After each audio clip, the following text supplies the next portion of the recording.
श्यादवाद Jainism का एक बहुत इंपॉर्टेंट फिलोसॉफिकल कॉन्सेप्ट है। यहाँ पर श्यादवाद में श्याद का अर्थ होता है किसी दृष्टि से, या कहें from a certain stand point.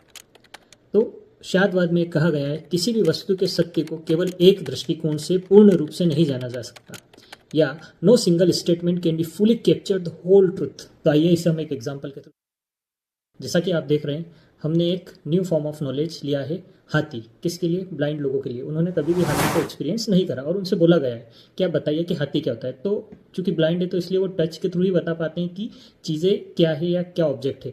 तो उन्होंने जो जो पार्ट टच करा उसने उस हिसाब से बताया कि हाथी क्या है। किसी ने बोला हाथी क्या है, सांप के जैसा है। किसी ने बोला हाथी वॉल के जैसा है, जिसने पेट टच करा। जिसने उसके दांत को टच करा उसने बोला हाथी क्या है, कांटे की तरह है। जिसने उसके पैर को टच करा उसने क्या बोला, हाथी ट्री की तरह है।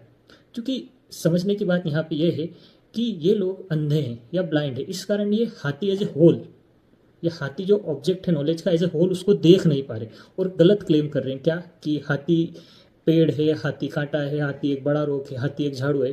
तो उसी प्रकार से श्यादवाद में कहा गया है चूंकि हम लोग भी क्या है, इग्नोरेंस से घिरे हुए हैं, या हमारे पास क्या है, लेक ऑफ नॉलेज।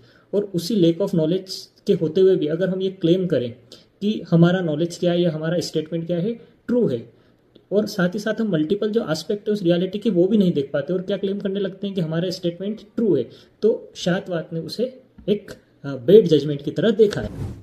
श्यादवाद में 7 प्रकार के वैलिड जजमेंट बताए गए हैं, जिसे कहा जाता है सप्तभंगी नय। और श्यादवाद का जो दूसरा पहलू है उसे कहा जाता है अनेकांतवाद। अनेकांतवाद का जो अर्थ होता है, या उसे कहा जाता है the theory of maniness of reality. So I hope आपको ये लेक्चर पसंद आया होगा। ज़्यादा से ज़्यादा लाइक, शेयर एंड सब्सक्राइब करें। Thank you.